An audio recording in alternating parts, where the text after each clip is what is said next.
Welcome back. मैं हूं शकील सलाम और आप देख रहे हैं प्रोग्राम हमारी सेहत। ये प्रोग्राम हर हफ्ते आपके लिए पेश किया जाता है। आज इस प्रोग्राम में हम बात कर रहे हैं है फीवर के हवाले से। मेरे साथ मेहमान हैं डॉक्टर इरफान ज़फ़र जो मकामी जीपी हैं और इस प्रोग्राम में अक्सर वो हमारा साथ देते हैं। है फीवर के हवाले से बातों का सिलसिला जारी रहेगा और आपके टेलीफोन भी लेंगे। इसके साथ साथ है फीवर के अलावा, क्योंकि हमने बहुत अरसा जीपी से बात नहीं की और आपको मौका नहीं दिया सवाल करने का, तो आज है फीवर के अलावा भी अगर आपके जहन में कोई और सवाल हैं तो आप भी कर सकते हैं। लेकिन पहले हम ले ये चलते हैं आपको गौसिया सेंटर बर्नले में, जहां हेल्थ के हवाले से एक प्रोग्राम हुआ था जिसमें बहुत सी एशियाई मुसलमान कम्युनिटी के बारे में उनको हेल्थ के बारे में मालूमात दी गई। आइए देखते हैं ये फिल्म और उसके फ़ौरन बाद आपको है फीवर के हवाले से हमारे मेहमानों से बातचीत की जाएगी। देखते हैं, आप भी देखिए ये फिल्म और हम भी आपका साथ देंगे। एक फ़िल्म जो गौसिया सेंटर बर्नले में बनाई गई। अस्सलाम वालेकुम। वालेकुम सलाम। अच्छा, आप बताइए कि ये प्रोग्राम जो है ये हमारे कम्युनिटी के लिए कितना ज़रूरी है? ये मैं सोचता है बहुत ज़रूरी है और बहुत अच्छा प्रोग्राम है। अच्छा, आप बिल के साथ एक ट्रेनिंग और एक्सरसाइज का कोर्स कर रहे हैं, उसके बारे में थोड़ा बताएंगे? ये ऐसा है ना, ये बहुत फ़ायदा, हमें तो बहुत फ़ायदा दे रहा है पर्सनली। और जो आदमी को हार्ट का प्रॉब्लम हुआ उसको इंशाल्लाह बहुत फ़ायदे वाली जो है ना सर्किट ट्रेनिंग करते हैं और वेट मैनेजमेंट। तो कितना अर्सा हुआ आपको हार्ट का मसला था? मुझे 2 साल हुआ था जब हार्ट का प्रॉब्लम हुआ था, तकरीबन 2 साल हो गया जी। और अब कितने अरसे से आप ये एक्सरसाइज या वेट मैनेजमेंट का कोर्स कर रहे हैं? ये हम जो है ना 1.5 years हुआ। तो बिल के साथ इन लोग की बहुत अच्छी टीम है बर्नले में। वो मैं टोटली फील बहुत अच्छा फीलिंग करता है अगर आप एक्सरसाइज करें और खाना जैसे उन लोग बता रहे हैं, इसमें बहुत फ़ायदा होता है हमें। Thank you very much. आपका नाम क्या है जी? मेरा नाम मोहम्मद अली जी। आप ये बताइए कि कितना अर्सा हुआ आपको दिल का जो अटैक हुआ था? 3 माह हुए अटैक हुआ। 3 माह। तो क्वाड्रुपल पास जिसे कहते हैं। तो कैसा महसूस हुआ जब आपको हार्ट अटैक हुआ? जब हुआ कि अभी कैसा महसूस है? नहीं, जब हुआ तो उस वक्त तो वेरी पेनफुल था। अभी ये बिल के साथ रिहब सेंटर में आए हैं, उसके साथ ट्रेनिंग कर रहे हैं और काफ़ी अच्छा महसूस करते हैं। काफ़ी अभी तो मैं कहता हूँ थोड़ा सा यंग भी महसूस करते हैं। तो जब एक्सरसाइज करते हैं तो उसमें क्या क्या शामिल है? एक्सरसाइज वो सर्किट ट्रेनिंग कराता है। वो असल में आपके मसल्स वगैरह स्लोली बिल्ड कर रहे हैं कि तो आप ज़्यादा ना कर दें, पूरी उनके तरीके पर करें तो उनमें काफ़ी फ़ायदा हो रहा है और मुझे तो काफ़ी बेनिफिट हो रहा है। आसानी से चल सकता हूँ। अभी वो कह रहे हैं ज़्यादा दौड़ना नहीं है। बहरहाल पहले से मैं काफ़ी हल्का महसूस करता हूँ। तो जो लोग दिल की बीमारी में मुब्तला हैं या उनको अटैक, आप उनको क्या एडवाइस देंगे? वो जो मुझे एडवाइस देते हैं कि everyday half an hour exercise की बहुत ज़रूरी है। मैं सबको यही रिक्वेस्ट करूँगा, ख़ासकर अपने एशियन लोगों को, कि ज़रूर एक्सरसाइज में शामिल हो जहाँ भी कर सकते हैं। आप एक्सरसाइज करते हैं? हाँ, बिल के साथ कर रहे हैं और घर में भी करते हैं और करनी भी है अभी। और खाने पीने में भी एहतियात ज़रूरी है? मौलवी लोग तो एहतियात करते नहीं है, बार इंशाल्लाह भी कोशिश ज़रूर करेंगे। अस्सलाम वालेकुम। आपका नाम क्या है? जी वालेकुम सलाम। मेरा नाम तस्नीम जावेद है। अच्छा तस्लीम, आप क्या काम करती हैं? मैं डायबिटीज़ के एजुकेशन प्रोग्राम करती हूँ। एक्सपर्ट डायबिटीज़ जिसको कहते हैं वो प्रोग्राम करती हूँ। तो इसका मतलब क्या है? आप कैसे ये डायबिटीज़ के बारे में लोगों को एडवाइस या मशवरा देती हैं? जी बिल्कुल, कि डायबिटीज़ क्यों हो जाती है, अगर हो जाती है तो उसको कैसे कंट्रोल करते हैं, उसके लिए कैसे हेल्दी ईटिंग करना चाहिए, किस तरह के खाने खाने चाहिए, कौन सी चीज़ें नहीं खानी चाहिए, और अगर आप डायबिटीज़ कंट्रोल नहीं करते हैं तो क्या प्रॉब्लम्स हो सकती हैं, ये सारी बातें हम आपको बताते हैं। ये 6 हफ्तों का कोर्स है। तो ये 6 हफ्तों का कोर्स है, तो इसमें क्या क्या आपने कहा कि हेल्दी ईटिंग के बारे में सिखाती हैं, तो ये सिर्फ उन लोगों को है जिनको डायबिटीज़ है या कोई भी आ सकता है इसमें? इस कोर्स में ज़रूरी नहीं कि आपको डायबिटीज़ हो, क्योंकि हर बंदे को हेल्प होती है इस कोर्स से। तो अगर आपको कोई हार्ट प्रॉब्लम्स भी हो तो भी शायद इसकी जो हेल्दी ईटिंग की जो सही तरह के खाने खाएंगे तो आपकी सेहत बनी रहेगी। ज़रूरी नहीं आपको डायबिटीज़ हो, कोई भी बंदा आ सकता है इस कोर्स पे। पर 6 हफ्तों का कोर्स है और हर हफ्ते 2.5 घंटे का कोर्स होता है, ठीक है। और जब आप कोर्स ख़त्म करते हैं तो आपको सर्टिफिकेट मिलता है कि आपने कंप्लीट कर लिया है, और फिर हम आपके डॉक्टर को पता कराते हैं कि आप कोर्स पे आए थे। और इसके बाद जब डॉक्टर आपके टेस्ट देखेंगे तो देखा गया है कि टेस्ट बेहतर होते हैं, तबीयत अच्छी हो जाती है, दवाइयाँ जो है कम हो जाती हैं पेशेंट्स की जो भी आते हैं, तो फ़ायदा ही फ़ायदा है कोर्स पे आने का। अच्छा, ये बताइए कि जिन लोगों ने आपके साथ ये कोर्स किया है उनको कोई इसका फ़ायदा भी हुआ है? बिल्कुल बिल्कुल, क्योंकि ये जब लोग कोर्स पे आते हैं 6 महीने के बाद हम उनका ब्लड रिजल्ट्स देखते हैं और देखा गया है कि जितने लोग कोर्स पे आए हैं उनका वज़न कम हुआ है, उनकी हार्ट प्रॉब्लम्स जो ये वो बेहतर हुई हैं, कोलेस्ट्रॉल ब्लड कोलेस्ट्रॉल कम हुआ है। तो हर मतलब एक चीज़ से, जैसे कहने का मतलब है एक चीज़ से इतने सारे शिकार हो गए। तो अगर किसी को इस कोर्स के बारे में मज़ीद मालूमात हासिल करनी हो तो क्या अपने जीपी या डॉक्टर के पास जाके मालूमात हासिल कर सकते हैं? बिल्कुल मालूमात कर सकते हैं और अगर नहीं तो हमें भी कांटेक्ट कर सकते हैं, एक्सपर्ट टीम जो बर्नली में है। हमारा टेलीफोन नंबर 01282801117 है, इस पे आप कांटेक्ट कर सकते हैं और फिर हम आपको सारी इन्फॉर्मेशन दे सकते हैं और आप अपने जीपी से भी कांटेक्ट कर सकते हैं। बहुत बहुत शुक्रिया। Hi Sue, how are Hello, you? Shaquille. I'm very well. Nice to see you again. Sue, what are you holding in your hand? What is it? It's a carbon monoxide monitor, and what it does, it measures the levels of carbon monoxide in the lungs. We particularly use it with people who are smokers or who use tobacco products, chewing as well as smoking, obviously. And by using this, you can tell if somebody is a very high smoker or smoke less. Even if somebody's never smoked, like I've never smoked, you can get a little bit of reading from environmental pollution, traffic fumes and so on. But if you can smoke, obviously your reading goes up, and the more people smoke or chew tobacco, the higher the reading there is, and obviously the more damage they're doing to the lungs. Absolutely. So what you brought her here today, what do you think of the event today?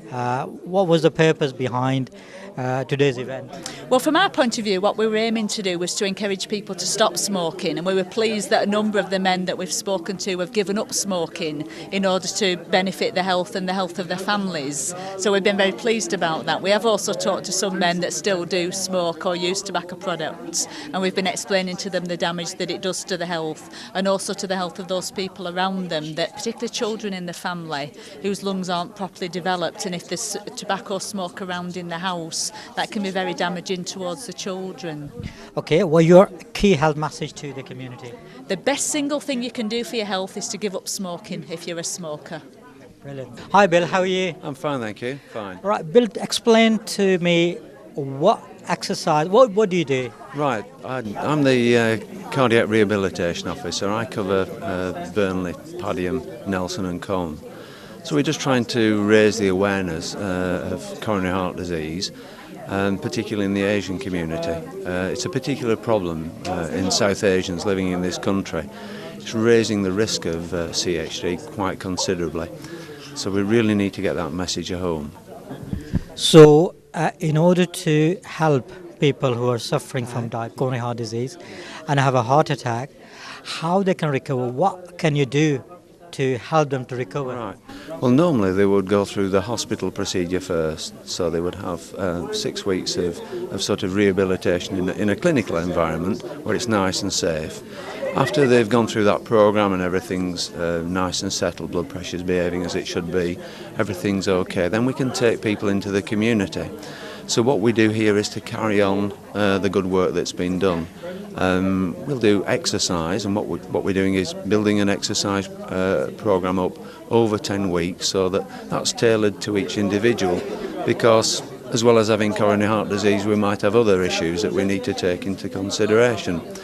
So we build our programme up nice and gently, and as well as doing our exercise, we're also looking at things like health topics. So we're looking at things like healthy eating, fats in food, are we eating fruit, are we eating vegetables, our 5-a-day messages, things like that. So simple little messages and something that we can change, probably just one thing each week. So we're not looking at major changes all at once. So the message is probably that when we finish, we want everybody to feel really confident in how much they should be doing, what they should be doing, and when they should be doing it. So that's the key. These two people behind you, standing next to you, they have benefited from this, the course or activities, and they were telling me that this was really fantastic. What message would you like to give it to community? It is really just to be aware that you're never too old, you're never too young, and if whatever condition you've had, there's nothing that we can't do about it. We can, we've got to tackle it.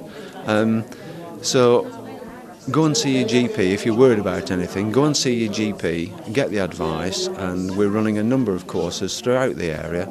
One right in this centre. Go and see your GP. Thanks very much जी। Okay. अस्सलाम वालेकुम जी। वालेकुम सलाम क्या हाल है जी? अल्हम्दुलिल्लाह, आप सुनाइए। अच्छा, अब गौसिया सेंटर और गौसिया मस्जिद माशाल्लाह दोनों आवाम की खिदमत के लिए यहाँ पर काम कर रही हैं। तो ये सेंटर माशाल्लाह काफ़ी एक्टिव है, बहुत से प्रोग्राम हो रहे हैं। तो आज के प्रोग्राम के हवाले से आप बताएंगे कि इसका क्या मकसद है?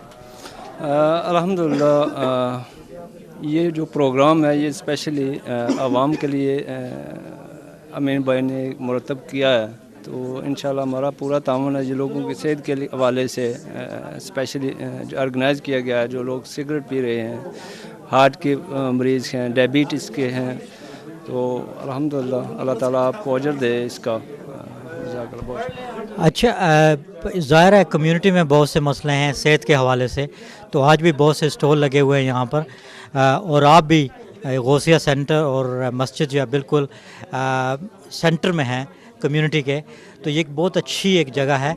तो आप क्या एडवाइस देंगे हमारे जो देखने वाले हैं कि हमें इन चीज़ों से फ़ायदा उठाना चाहिए? जी जी, मैं बल्कि पूरी आवाम से यही रिक्वेस्ट करूँगा कि ये अगर गवर्नमेंट ने हमें एक मौका दिया है तो इससे फ़ायदा उठाना चाहिए। अस्सलाम वालेकुम। वालेकुम सलाम शकील भाई। अच्छा अमीन भाई, ये आज का जो प्रोग्राम हुआ था इसका मकसद क्या है? जी देखिए, मकसद ये है, हम तो आपके प्रोग्राम से इंस्पायर हुए हैं। आपने बताया है कि हमारी कम्युनिटी में ज़्यादा डायबिटीज़ की प्रॉब्लम्स हैं, हार्ट कंडीशंस की प्रॉब्लम्स हैं, और ऐसी बहुत सारी इश्यूज़ की प्रॉब्लम्स हैं जो हमारी कम्युनिटी अनफॉर्चुनेटली इसका फ़ायदा नहीं उठाती, जो सर्विसेज अवेलेबल हैं। तो इसको देखकर मैंने गुरैस भाई से बात की, और इमाम साहब जो गौसिया मस्जिद के इमाम साहब हैं उनसे भी बात की। तो उन्होंने बताया कि ये सेंटर हमें वो दे सकते हैं, और मैं अपनी पूरी टीम के साथ यहाँ पर आ गया ये अवेयरनेस बनाने के लिए। तो बहुत से लोग आए, बहुत से लोगों ने मालूमात हासिल की। आप आज के प्रोग्राम के हवाले से क्या कहना चाहेंगे? जी, मैं कहना चाहता हूँ कि ये अब आज लोगों ने आकर देख लिया है कि कौन सी सर्विसेज अवेलेबल है उनके लिए। अगर वो चाहते हैं तो ये मस्जिद में भी आकर ये सर्विसेज दे सकते हैं, लेकिन अगर हमारे कम्युनिटी वाले ये फ़ायदा उठाएंगे तो ये सर्विसेज फिर आते रहेंगे हमारे पास। अगर ये कोई आएगा नहीं यहाँ पर तो फिर अनफॉर्चुनेटली काउंसिल वाले भी सोचेंगे कि यहाँ पर कोई फ़ायदा ही नहीं है आने के लिए। तो मैं कहता हूँ कि जो भी लोग हैं जिनकी भी कोई भी प्रॉब्लम्स हैं या फिर कोई इन्फॉर्मेशन भी लेना चाहते हैं, वो हमारे पास आ जाएं। हमारी बहुत बड़ी टीम है, डायबिटीज़ की टीम है, हार्ट कंडीशन जिनके पास होता है उनके लिए स्पेशल एक्सरसाइज टीम रखते हैं यहाँ पर एवरी थर्सडे, थैंक्स टू गुरैस भाई और इमाम साहब।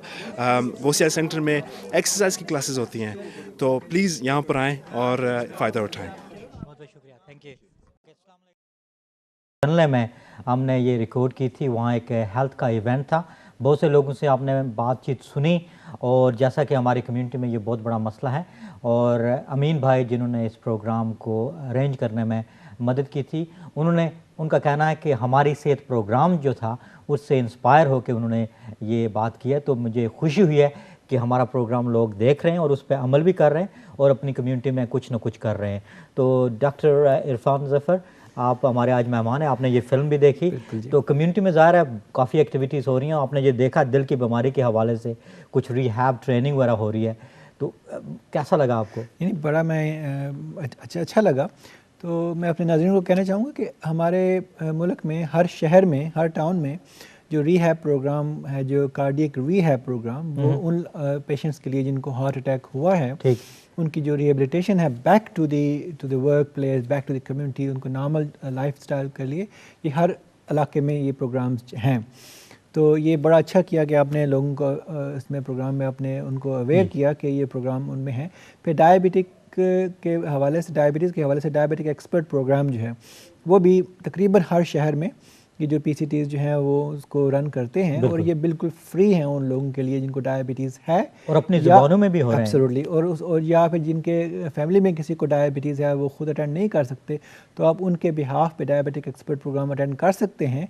इसमें आपको मैक्सिमम इंफॉर्मेशन दी जाती है डायबिटीज़ के कंट्रोल के बारे में, खुराक के बारे में, तो इन दोनों प्रोग्रामों से अवेयर करना, उसको जो है यूज़ करना बहुत ही अच्छी बात है। बिल्कुल, बहुत बहुत शुक्रिया। और अब हम असल टॉपिक की तरफ आते हैं। आज हम बात करेंगे हे फीवर के हवाले से। हे फीवर मौसम के बदलते ही और स्प्रिंग शुरू होते ही ब्रिटिश समर टाइम शुरू हो चुका है। तो जूं जूं मौसम बदलता है, स्प्रिंग, और जब घास फूलों की बात होती है, पौधों की बात होती है, तो उससे ये जो एक एलर्जी है उसका ज़्यादा ख़तरा होता है। और डॉक्टर साहब ने प्रोग्राम के पहले हिस्से में बताया था कि हर 4 में से 1 बंदे को ये जो पोलन की बीमारी है, ये जो कंडीशन है हे फीवर की, वो हो सकती है।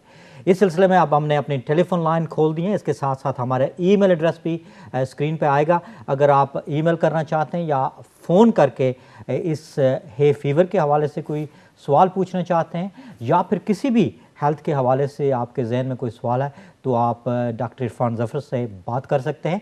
तो हम बात कर रहे थे हे फीवर के हवाले से। तो हे फीवर जो है, ज़ाहिर है मौसम के साथ साथ सर्दियों में इसका असर नहीं होता, लेकिन जो गर्मियाँ होती हैं, धूप निकलती है, पौधे जो खिलते हैं, घास ज़्यादा उगने लगता है, उस पौधों में वो जो फूल शूल निकलने लगते हैं, तो उससे ज़्यादा होते हैं। ये बिल्कुल आपने ठीक कहा कि सर्दियों में जो हे फीवर की प्रॉब्लम जो है वो रिलेटिवली नहीं होती। लेकिन मैं ये कहना चाहूँगा कि हे फीवर जो है, जो टिपिकल एलर्जिक राइनाइटिस है वो तो नहीं होती, लेकिन राइनाइटिस जो है वो एलर्जिक राइनाइटिस की और भी कुछ इकसाम हैं। जैसे एक प्रॉब्लम है, उसको कहते हैं पेरेनियल राइनाइटिस, वो पूरा साल हो सकता है। ठीक है, पेरेनियल राइनाइटिस जो है ये राइनाइटिस की एक किस्म है, या एक किस्म की जो हे फीवर जैसे ही एक कंडीशन है जो पूरे साल रहती है कुछ मरीज़ों को, और उसका इलाज जो भी है उस पर भी हम बाद में बात करेंगे। लेकिन एक और चीज़ मैं कहना चाहूँगा कि हे फीवर के जो सफ़रर्स हैं वो इसमें जो यूजुअली जो है ये फेमिलियल प्रॉब्लम है, और इसमें 2-3 और भी कंडीशंस हैं जिनको हम एटोपिक इलनेसेस कहते हैं, जैसे दमा है या आस्मे की जो बीमारी है, और डर्मेटाइटिस या एक्जिमा जो है, एलर्जिक डर्मेटाइटिस या एक्जिमा जिसको कहते हैं, एटोपिक डर्मेटाइटिस और एक्जिमा, ये बीमारियां जो हैं ये भी अक्सर मरीज़ों में इकट्ठी होती हैं। अगर एक मरीज़ को अगर आस्मा है तो उसमें हे फीवर होने के चांसेस ज़्यादा हैं। अगर एक बच्चे को अगर पैदाइशी से या बचपन में एक्जिमा हुआ है तो उसको चांसेस ज़्यादा हैं कि उसको हे फीवर होगा, या अगर आपको हे फीवर है तो आपको चांसेस हैं कि आपको आस्मा या डर्मेटाइटिस जो है एक्जिमा होने के चांसेस ज़्यादा हैं। तो ये तीनों बीमारियाँ जो इंटरलिंक्ड हैं। तो इनमें भी ये भी मैं कहना चाहूँगा कि अगर किसी पेशेंट को एक बीमारी है तो उसको दूसरी बीमारी होने के चांसेस ज़्यादा हैं। जी हाँ, बिल्कुल। ये तीनों एटोपिक कंडीशन है, ये फेमिलियल है, ये इनहेरिटेड डिसऑर्डर है। तो एक तो इसमें इनहेरिटेंस बड़ा रोल प्ले करती है, दूसरा फिर एनवायरमेंटल फैक्टर्स हैं जो कि प्ले करती हैं इसमें खासा बड़ा पार्ट। कि आजकल जैसे आपको पता है कि इंडस्ट्रियलाइज नेशंस में तो हमारे ना सिर्फ जो है पोलन प्रॉब्लम क्रिएट करते हैं, बल्कि जो फ्यूम्स हैं वो भी इसमें कुछ पार्ट प्ले करते हैं इन बीमारियों के लिए। तो जिन लोगों को दमा या आस्मा होता है, क्या उनको भी ये पोलन का असर होता है या गर्मियों के साथ साथ उनको भी एलर्जिक ये हे फीवर होने के चांसेस ज़्यादा होते हैं? जो दमे की बीमारी है उसमें तो डेफिनेटली उसमें चांसेस जो हैं वो ज़्यादा होते हैं। एक और चीज़ जो है वो, हमने पोलन की बात की, हमने हे फीवर के हवाले से हमने मोस्टली जो जोर वो स्पोर्स और पोलन पे दिया, लेकिन घरों में जो घर के अंदर जो एक और प्रॉब्लम हमारे घरों में बहुत ज़्यादा है वो है कि dust might, house dust might जो है वो हमारे चूँकि मोस्ट घरों के अंदर कारपेट्स होते हैं, हमने पर्दे भी लगाए हुए हैं, और तो डस्ट थोड़ा बहुत जो डस्ट होती है उसे जो डेंडर है, जैसे जो जिस्म से जो कुछ जो सेल्स जो है वो कॉन्स्टेंटली हम शेड करते हैं, उनकी जो कंसंट्रेशन होती है घरों के अंदर या बेड के अंदर, उससे जो हाउस डस्ट की जो पॉपुलेशन है वो बढ़ती है। और हाउस डस्ट माइट जो है उससे जो डर्मेटाइटिस, जैसे वो एक्जिमा की बीमारी है या दमे की बीमारी है, उससे भी ज़्यादा हो सकती है। एक तो ये कॉमन प्रॉब्लम्स हैं जिसको अगर किसी शख्स को एक चीज़ से एलर्जी है तो लाइकली है कि ये उसको दूसरी प्रॉब्लम भी एसोसिएटेड हो सकती है। फिर बाज़ लोगों को एलर्जी होती है, जैसे घरों में अगर बिल्ली रखी है तो बिल्ली ने आके तो आपको लिक किया, या कुत्ता है तो उससे लिक किया, तो उनके सलाइवा में एक प्रोटीन होती है जिससे एलर्जी हो सकती है। अच्छा। तो ये कॉमन जो एलर्जी कंडीशंस हैं, उनमें जो सिम्टम हैं, जो उनकी अलामात हैं, वो हमें हमेशा पता अंदाज़ा तो हमें हो जाता है शुरू में ही, लेकिन बाज़ औक़ात कुछ टेस्ट करने पड़ते हैं। अगर हमें एक पेशेंट है उसकी बीमारी जो है वो रिस्पॉन्ड नहीं कर रही है तो उसमें ये भी हो सकता है कि उसको पोलन से एलर्जी नहीं है, उसको वो घर में बिल्ली है उससे एलर्जी है उसको। तो ये स्क्रीन पे हम दिखा रहे हैं कि टेस्ट, ये स्किन टेस्ट होता है। ये स्किन प्रिक टेस्ट है। इसको ये बड़ा सिंपल सा टेस्ट है। ये जो है तकरीबन हर हॉस्पिटल में डर्मेटोलॉजी जो क्लिनिक है या इम्यूनोलॉजी क्लिनिक है उनमें ये होते हैं। इसमें इस नीडल को मुख्तलिफ जो है वो एंटीजन इसको बोलते हैं। जैसे दर्द नहीं होता? ये बिल्कुल सिंपल सा टेस्ट है, इसमें इतना दर्द नहीं होता। अच्छा, ये बिल्कुल सिंपल सा टेस्ट है। इसको तो हम लोग करके तो हमें अंदाज़ा हो जाता है कि हम मुख्तलिफ जो एंटीजन है उनको हम इस्तेमाल करते हैं, यूज़ करते हैं मुख्तलिफ जगह पे, तो हमें उससे अंदाज़ा होता है कि कौन सी चीज़ से जितना हम उसको नंबर दे के तो वो एंटीजन लगा के तो हम देखते हैं कि किस चीज़ से एलर्जी है। और स्क्रीन पे हम ये वही भी दिखा रहे हैं कि वो कुछ पौधे वगैरह हैं और ये जो मक्खियाँ वगैरह होती हैं, मच्छर वगैरह, इनसे तो कोई फ़र्क नहीं। जैसे मैंने पहले बताया कि ये जो ऑर्नामेंटल फ्लावर्स हैं, जैसे आप ये स्क्रीन पे दिखा रहे हैं और उसके ऊपर हमें एक वो शहद की मक्खी भी नज़र आ रही है। हे फीवर का प्रॉब्लम इनसे रिलेटिवली थोड़ा है। अच्छा, क्योंकि ये जो फ्लावर्स हैं इनके पोलन बड़े होते हैं और इनकी जो पोलिनेशन है कि इसकी जो पोलन की प्रोडक्शन से जो दूसरे जो पार्ट फ्लावर तक जाने में उनमें जो मक्खियाँ जो हैं उनका जो अमल दखल ज़्यादा है, तो इसलिए हवा में वो रिलेटिवली फ्रीली फिरते नहीं है पोलन, तो उनसे प्रॉब्लम रिलेटिवली कम होती ज़रूर है लेकिन कम होती है। ये जो बच्ची वो फूल, ये कोई पोलन के कोई डैंडेलियन, हाँ जी, ये डैंडेलियन जो है ना ये इससे भी मुमकिन है, लेकिन इसमें बिल्कुल डेफिनेटली है, लेकिन ये relatively less of a problem है क्योंकि ये आपको नज़र आ जाते हैं। लेकिन घास जो है, घास में उसमें पता नहीं चलता। बिल्कुल, उसमें आपको पता नहीं चलता घास के पोलन या इनविजिबल पोलन है। एक चीज़ मैं कहना चाहूँगा कि मोस्ट जो टीवी चैनल्स में जब आप देखते हैं न्यूज़ पे, ख़ास तौर पे जब आपको मौसम का वो बताते हैं तो बिल्कुल वो कहते हैं काउंट, कहते हैं पोलन काउंट, पोलन काउंट बताते हैं। तो जो ये नंबर ऑफ पोलन पार्टिकल्स पर क्यूबिक सिर्फ मीटर के हिसाब से वो बताते हैं, तो ये बड़ी ज़रूरी है ये काउंट।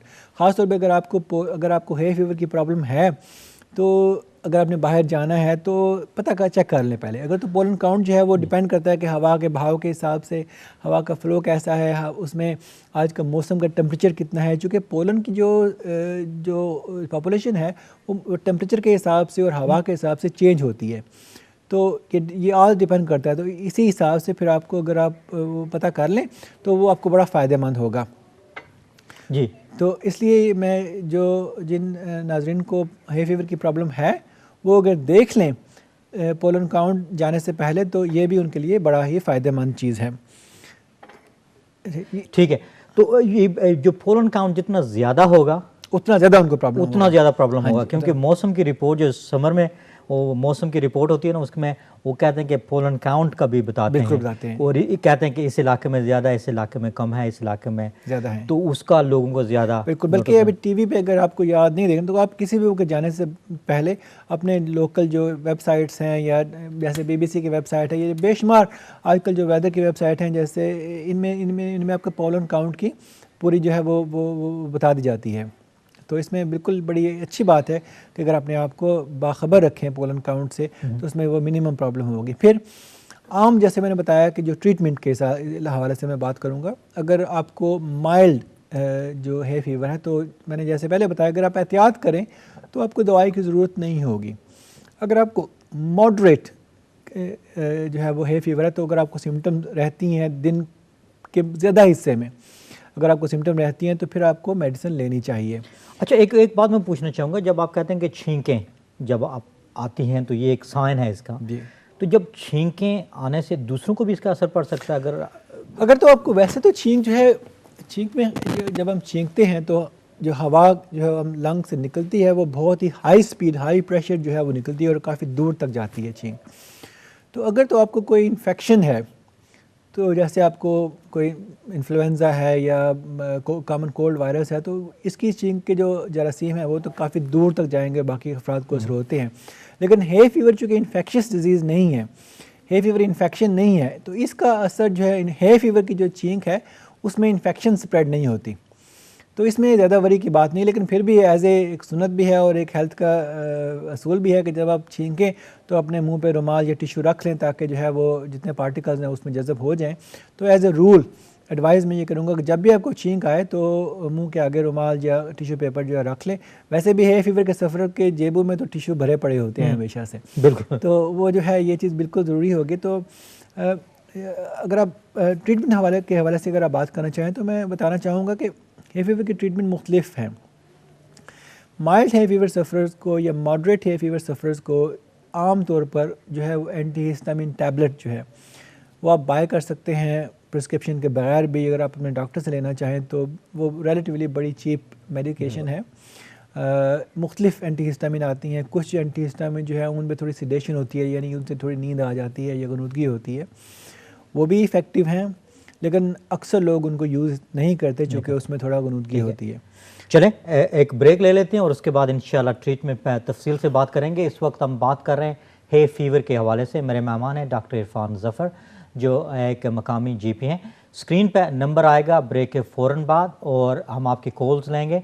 अगर आप है फीवर के हवाले से फ़िक्रमंद हैं, दमा की बीमारी के हवाले से आपको फ़िक्र है तो आप हमें बात कर सकते हैं। इसके अलावा कोई और भी अगर आपने कोई सवाल पूछना चाहें तो डॉक्टर इरफान ज़फ़र हमारे साथ मौजूद हैं। लेते हैं एक छोटी सी ब्रेक, देखते रहिएगा प्रोग्राम हमारी सेहत। अल्लाह हाफिज़।